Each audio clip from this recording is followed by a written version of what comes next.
Assalamualaikum warahmatullahi wabarakatuh. Alhamdulillah, hamdan syukran lillah, salatan wa salaman ala rasulillah. Para pencinta ilmu pengetahuan, pada episode yang ke-52 ini kita melanjutkan kajian kita tentang usul fikih di dalam kitab-kitab usul fikih. Salah satu babnya berbicara tentang ijtihad. Untuk menyikapi fenomena yang terjadi saat ini yang melanda dunia dengan virus corona atau COVID-19, kita mencoba menggunakan satu bagian dari usul fikih tersebut guna menjawab permasalahan-permasalahan yang muncul dalam masyarakat dunia saat ini. Ada dua istilah yang sering digunakan di dalam kajian hukum Islam, yaitu istilah ijtihad, kemudian istilah fatwa. Kedua istilah ini mempunyai tujuan, mempunyai makna yang hampir sama, yaitu mencurahkan seluruh kemampuan yang dimiliki oleh seseorang untuk mengeluarkan, untuk memahami hukum syara' yang diambil dari Al-Quran dan hadis Nabi. Kedua istilah ini dalam keseharian kita, hampir kita jarang mendengar perbedaan keduanya. Dalam sebahagian kitab usul fikih hanya membahas tentang ijtihad. Tidak banyak dibahas tentang fatwa. Namun untuk mengetahui kedua istilah tersebut, saya ingin menggambarkan sedikit perbedaannya. Permasalahan-permasalahan yang ditanyakan ketika permasalahan itu muncul, lalu seseorang ilmuwan hukum Islam menjawab permasalahan tersebut dengan menggunakan kemampuannya, maka itu disebut dengan fatwa. Atau kejadian-kejadian yang muncul yang sifatnya temporer, kemudian seseorang merasa terpanggil, merasa peduli dengan permasalahan tersebut, lalu dia berijtihad, lalu dia mengeluarkan kemampuannya terhadap fenomena yang terjadi, itu juga disebut dengan fatwa. Jadi permasalahan yang ditanyakan dan permasalahan yang muncul kemudian dijawab atau dicari solusinya, maka itu disebut dengan fatwa. Kemudian ijtihad adalah upaya yang dilakukan oleh seorang mujtahid dalam memahami Al-Quran dan hadis, tidak harus menjawab fenomena atau kejadian-kejadian, atau tidak harus ada sebuah pertanyaan lalu dia mengeluarkan ijtihad. Tetapi dengan kemampuan seorang mujtahid, dia memahami Al-Quran dan hadis lalu mengeluarkan hukum. Boleh jadi permasalahan itu ada atau permasalahan itu belum muncul. Jadi makna ijtihad itu lebih luas daripada fatwa. Dari sisi kewajiban mengikuti kedua istilah juga berbeda. Kalau hasil daripada ijtihad, semua orang berkewajiban untuk mematuhi, untuk mengikutinya. Sedangkan fatwa itu wajib dipatuhi oleh kelompok-kelompok atau bahagian-bahagian yang membutuhkan kepada fatwa tersebut. Umpamanya, sekarang terjadi fenomena virus corona di Aceh. Lalu masyarakat Aceh membutuhkan solusi dalam jawaban yang sesuai dengan kondisi Aceh hari ini atau kekinian. Lalu majelis ulama atau majelis permusyawaratan ulama duduk lalu mengeluarkan pendapat mereka itu disebut dengan fatwa majelis ulama, dan itu hanya berlaku untuk Aceh. Demikian juga dengan daerah Sumatera Utara, daerah Padang, daerah yang lain. Fatwa mereka hanya berlaku untuk wilayah tertentu. Kita pernah mendengar mungkin ada fatwa dari Muhammadiyah, mereka mengharamkan rokok. Keharaman rokok itu karena dia itu adalah hasil fatwa, maka keharamannya adalah dalam organisasi keagamaan Muhammadiyah. Ini fatwa bedanya dengan ijtihad. Untuk beramal dengan fatwa dan ijtihad, tentu saja ada dalil. Tentu saja harus ada isyarat di dalam Al-Quran dan hadis. Sehingga ketika kita menggunakan akal pikiran kita, ketika kita mengikut apa yang dipahami oleh ulama, apa yang dipikirkan oleh ulama, kita yakin bahwasanya hasil pemikiran mereka itu dilandasi dengan Al-Quran dan hadis.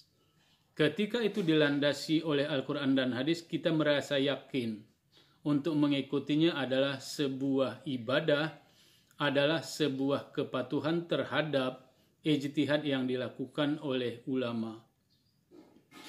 Allah Subhanahu wa taala di dalam Al-Quran berfirman, A'udzu billahi minasyaitonir rajim. Bismillahirrahmanirrahim. Inna fi dzalika laayatin liqaumin yatafakkarun. Di dalam ayat lain disebut dengan yaqilun. Ada dua kata atau beberapa kata sebenarnya di dalam Al-Quran yang menyuruh kita untuk menggunakan akal pikiran kita. Kalau di sini tadi ada yang namanya yatafakkarun. Sesuatu kaum itu disuruh untuk berfikir.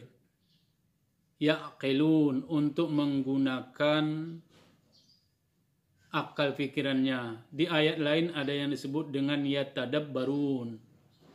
Bagaimana kita menggunakan itu semua upaya-upaya kita dalam rangka memahami Al-Quran dan hadis, dalam rangka memahami atau menjawab permasalahan-permasalahan yang dihadapi oleh masyarakat pada saat sekarang ini. Lalu permasalahannya, apakah semua orang harus berijtihad? Atau apakah semua orang boleh berijtihad? Di dalam kitab-kitab usul fikih, para ulama berbeda dalam menentukan syarat-syarat daripada seorang mujtahid. Karenanya banyak di kalangan masyarakat kita kadang-kadang tidak berani memahami karena dianggap syarat-syarat yang dibuat oleh ulama itu menjadi satu kesatuan yang tidak boleh ditinggalkan.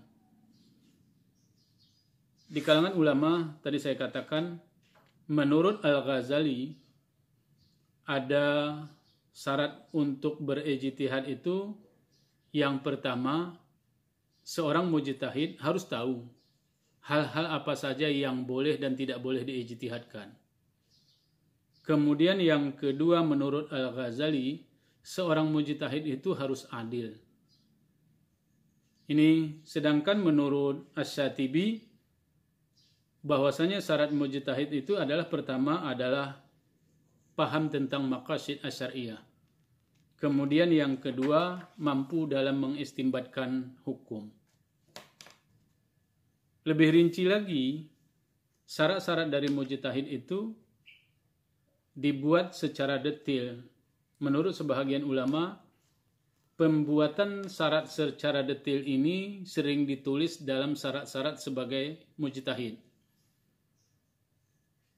Bila kita baca buku-buku usul fikih, syarat-syarat ini dibuat oleh Imam An-Nawawi untuk syarat sebagai mufti, bukan syarat sebagai mujtahid. Tetapi di dalam buku-buku usul fikih itu digunakan menjadi syarat mujtahid. Sehingga kita bisa katakan bahwasanya sebenarnya syarat menjadi mujtahid dan syarat menjadi mufti itu ya tidak jauh berbeda. Pertama, syaratnya adalah tahu tentang Al-Quran. Arti berbicara tentang tahu Al-Quran adalah mengetahui ilmu-ilmu yang berhubungan dengan Al-Quran. Baik dia ilmu asbabun nuzul, kemudian mengetahui tentang ayat-ayat hukum, kemudian mengetahui tentang nasakh, mansukh, dan lain-lainnya. Itu yang pertama, tahu tentang Al-Quran. Kemudian yang kedua, mengetahui hadis dan ilmu-ilmu yang berkaitan dengan hadis tersebut atau ulumul hadis. Baik dia ilmu riwayah ataupun ilmu dirayah. Harus dipahami, harus diketahui. Kemudian yang ketiga, syaratnya adalah mengetahui nasakh dan mansukh. Kenapa harus mengetahui nasakh dan mansukh? Karena boleh jadi suatu ayat yang sudah dinasakh itu kemudian ada orang yang mengijtihadkannya, padahal hukumnya boleh jadi tidak berlaku lagi. Karena itu, seorang mujtahid atau seorang mufti harus mengetahui tentang nasakh dan mansukh. Kemudian, para ulama atau mujtahid atau mufti, dia harus tahu masalah apa saja yang sudah menjadi ijma' ulama. Apa saja yang menjadi ijma' ulama, yang telah diijma'kan oleh ulama. Artinya ketika sudah menjadi ijma' ulama, mungkin ya tidak ada lagi celah untuk diijtihadkan. Kemudian juga mengetahui hal-hal yang berhubungan dengan qiyas. Apa itu syarat-syarat qiyas dan seterusnya. Kemudian mengetahui juga hal-hal yang dikiaskan secara muktabar. Ini menjadi syarat. Selanjutnya adalah mengetahui bahasa Arab. Jadi jelas, tidak mungkin seorang berijtihad, tidak mungkin seorang mufti berfatwa kalau dia tidak mengetahui bahasa Arab. Karena Al-Quran adalah kitab suci yang berbahasa Arab, hadis adalah ungkapan Rasulullah SAW berbahasa Arab. Di samping itu juga, seorang mujtahid atau seorang mufti, dia harus tahu tentang usul fikih, yaitu ilmu tentang bagaimana mengistinbatkan hukum dari Al-Quran dan hadis. Kemudian terakhir, mengetahui maqasid asy-syar'iyyah. Ini adalah syarat-syarat yang ditetapkan untuk seseorang kalau ingin melakukan ijtihad atau ingin melakukan fatwa. Permasalahannya muncul sekarang. Bagaimana ketika kita berbicara dengan corona? Berbicara dengan COVID-19? Memadaikah ilmu-ilmu atau syarat-syarat ini tadi yang dimiliki oleh seseorang lalu dia berijtihad tentang fenomena global yang terjadi pada saat ini? Bisakah dengan kemampuan-kemampuan yang ada seperti tertera dalam syarat-syarat itu tadi, lalu kita duduk sesama ahli yang bidang itu, lalu kita berijtihad atau berfatwa? Tentu saja kemampuan yang dimaksudkan untuk mencurahkan kemampuan-kemampuan yang dimiliki oleh seseorang tidak memadai lagi dengan syarat-syarat yang ditentukan. Ingat, bukan tidak perlu.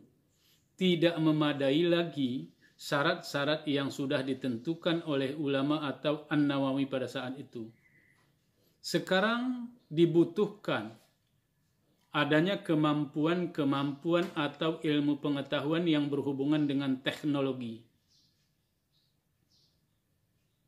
Kemudian dibutuhkan lagi ilmu-ilmu yang berhubungan dengan penyakit.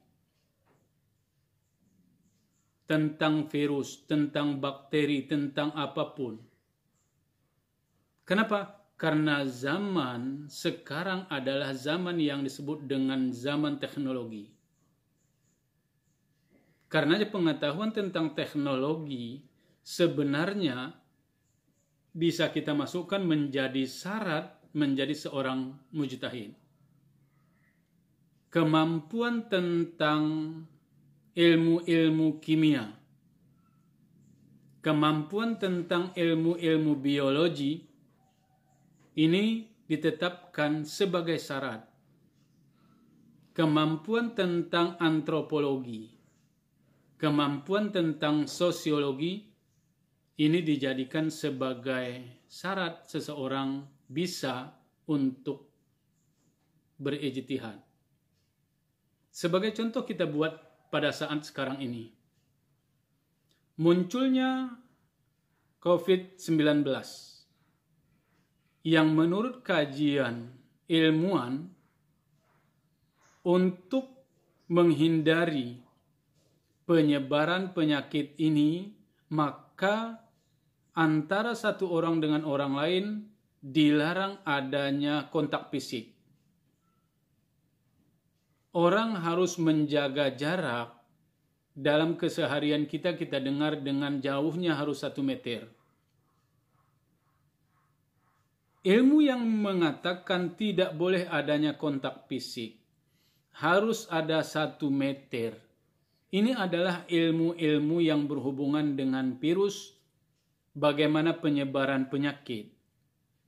Ketika itu muncul, menjadi satu keharusan orang tidak boleh berdekatan, maka seorang mujtahid berdasarkan ilmuwan-ilmuwan yang dikaji, berdasarkan ilmu-ilmu yang sudah dikeluarkan oleh ahlinya, apakah dalam bidang teknologi, dalam bidang kesehatan, dalam bidang virus, dan seterusnya, kita sebagai seorang mujtahid yang muslim harus menjawab permasalahan apakah itu sebuah ketentuan yang harus dipatuhi atau tidak.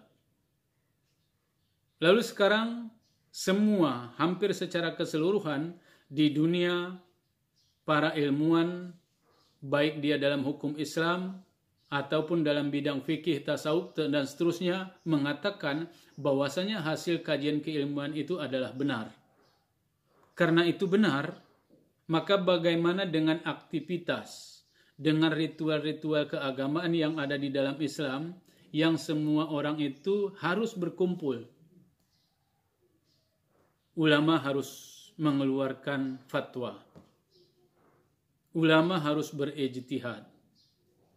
Sehingga muncullah ijtihad-ijtihad yang muncul pada saat ini, bahwasanya ulama mengatakan salat jamaah yang dia itu hukumnya sunat muakkad yang harus dilakukan selama ini di masjid atau kebanyakan kita melakukannya di masjid, maka menurut pendapat ulama berdasarkan hasil ijtihad demi kemaslahatan, maka salat jamaah itu lebih baik dikerjakan di rumah demi kemaslahatan.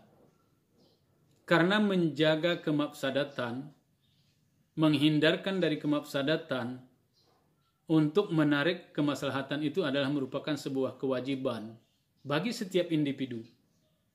Ulama harus menetapkan itu sehingga orang merasa yakin ketika dia tidak pergi ke menasah, tidak pergi ke masjid. Kemudian demikian juga dengan salat Jumat. Yang semua orang seharusnya harus salat dalam satu masjid dengan saf yang rapat, yang rapi. Ulama sekarang dituntut untuk berijtihad, untuk mengeluarkan pendapat. Karena menjaga penyebaran wabah itu dianggap sangat penting. Karena wabah itu sangat dahsyat ketika itu kena kepada seseorang. Untuk menjaga jiwa, maka muncul satu kaedah yang dari dulu sudah diamalkan oleh ulama. Ad-daruratu yuzal. Mudarat itu harus dihilangkan. Ad-daruratu tubihul mahdurat. Artinya sesuatu hal yang karena dalam keadaan darurat menjadi boleh. Cari rukhsahnya. Nabi SAW mengatakan di dalam hadisnya, ketika ada hujan, lalu hujan itu menjadi rukhsah terhadap salat Jumat. Lalu sekarang muncul lagi sebuah ketetapan hukum. Ingat, ini berdasarkan fatwa. Bulan Ramadan nanti tidak perlu dilaksanakan salat tarawih di masjid. Tidak perlu dilaksanakan salat Idul Adha. Tidak perlu dilaksanakan salat Idul Fitri. Kenapa? Karena itu terjadinya kontak fisik. Tidak perlu adanya silaturahmi yang harus berkumpul-kumpul. Apakah hasil fatwa ini harus diikuti? Berdasarkan kaedah-kaedah seperti yang saya katakan tadi, wajib. Kita tidak boleh melaksanakan salat tarawih karena adanya kontak fisik, karena kita tidak tahu. Karena yang tahu orang yang terkena virus dengan orang yang tidak kena virus itu adalah mereka-mereka yang ahli dalam bidang ilmunya. Tapi bagaimana dalam perjalanannya kita sudah menentukan tidak boleh tarawih, tidak boleh nanti salat Idul Fitri, dan tidak boleh jadi Idul Adha. Tiba-tiba 2 hari ke depan semua penyakit itu hilang. Makanya dikatakan fatwa itu adalah yang sifatnya temporer. Fatwa itu adalah sifatnya kasuistik. Fatwa itu adalah sifatnya wilayah. Fatwa itu adalah sifatnya partikular. Ini penting kita pahami dalam makna bagaimana kita menjawab fenomena yang terjadi pada saat ini, yang semua masyarakat menjadi resah, yang semua masyarakat menjadi bingung. Jangankan masyarakat, pemerintah merasa bingung. Kenapa? Karena ini kejadian-kejadian yang maha dahsyat ini belum pernah terjadi dalam sejarah. Ulama-ulama merasa kewalahan untuk menjawab permasalahan yang seperti ini. Sehingga muncul perbedaan di dalam masyarakat. Kenapa? Karena ini adalah masalah baru yang terjadi dalam masyarakat yang menuntut kita sebagai ilmuwan harus menjawab permasalahan itu. Tidak boleh kita biarkan. Tidak boleh tidak menjawabnya. Kenapa? Karena masyarakat menunggu jawaban dari kita untuk memunculkan sebuah keyakinan mereka dalam mengamalkan aktivitas kesehariannya. Jadi inilah Islam membuat satu permasalahan yang harus dijawab. Ketika Mu'az bin Jabal diutus ke Yaman menjadi gubernur, lalu Nabi memanggil dia, ditanya, dengan apa kamu putuskan permasalahan kalau nanti sampai di Yaman itu muncul permasalahan? Mu'az bin Jabal menjawab, saya akan melihat dalam Al-Quran. Saya menjawab berdasarkan dalil Al-Quran. Kalau juga tidak ada, saya akan menjawab dengan hadis. Kalau tidak ada juga, bagaimana? Ajtahidu birra'i wala alu. saya akan mengeluarkan kemampuan pikiran saya untuk menjawab permasalahan itu, dan saya tidak akan menyerah. Inilah permasalahan-permasalahan yang muncul hari ini. Mudah-mudahan ada manfaatnya. Mudah-mudahan amal yang kita lakukan menjadi bermanfaat dalam kaitan kita dengan hubungan kita dengan Allah. Demikian juga kita bisa mengatakan bahwasanya Islam itu adalah rahmatan lil alamin yang mampu menjawab seluruh tantangan zaman. Demikian saja kami akhiri. Wabillahi taufiq wal hidayah. Assalamualaikum warahmatullahi wabarakatuh.